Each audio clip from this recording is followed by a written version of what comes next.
Good morning, Blue Jays. C.S. Lewis dedicated his story, The Lion, the Witch, and the Wardrobe, to his goddaughter, Lucy Barfield. The dedication reads as follows.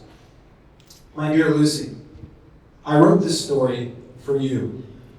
But when I began it, I had not realized that girls grow quicker than books. As a result, you are already too old for fairy tales. And by the time it is printed and bound, you will be older still.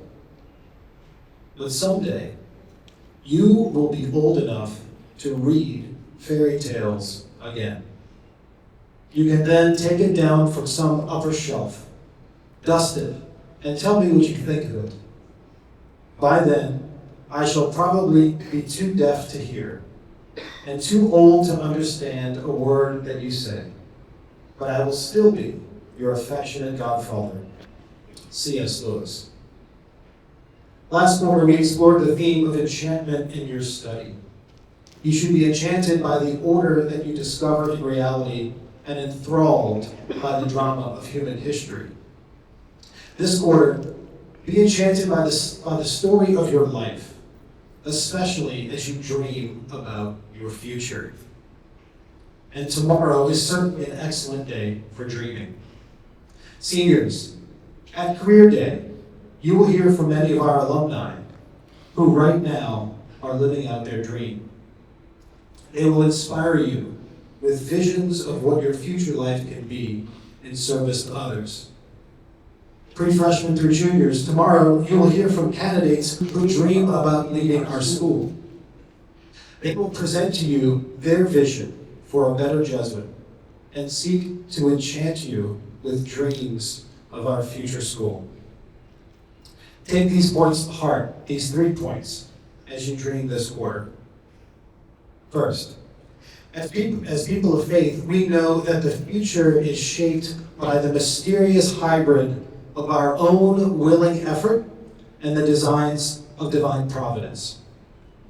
Your life is truly an enchanted story, a living fairy tale. Believe that God is at work. Mysteriously, both you and God are fully the authors of your life, of the story of your destiny as it unfolds. Since this is true, do not be afraid to share with God and to bring to God the things that inspire you about your future. Your path will move you from the inside, God working within you. Do not be surprised if God also calls you to lay down the desires of your heart at His feet. My own experience of life has shown me that either God has something else in store, or that God sometimes asks us to abandon ourselves just before He desires to fill us up. Second, don't make it about yourself. If you frame your work in terms of what it can do for you, satisfaction will always elude you. You might be considering how a certain path might suit your interests or your desired work schedule.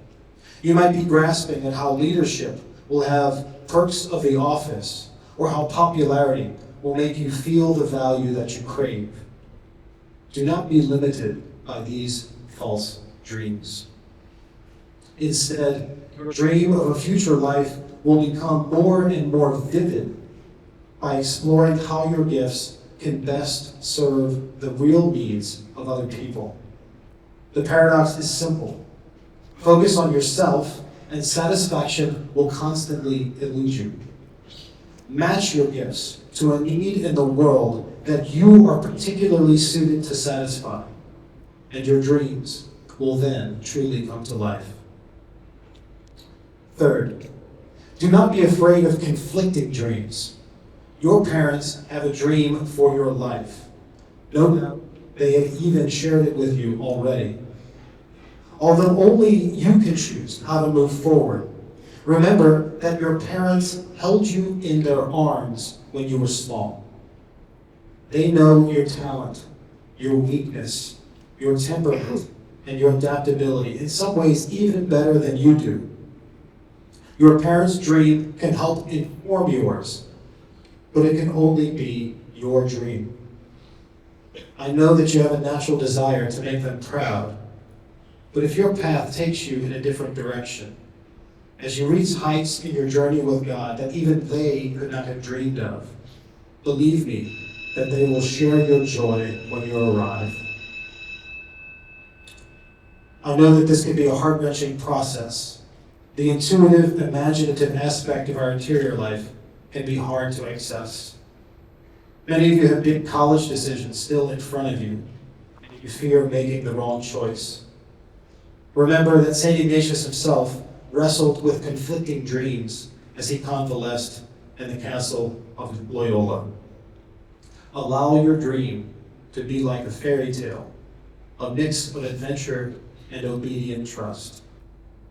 Someday, C.S. Lewis says, you will be old enough to start reading fairy tales again. My prayer for you today is that that day is today. This concludes this morning's assembly.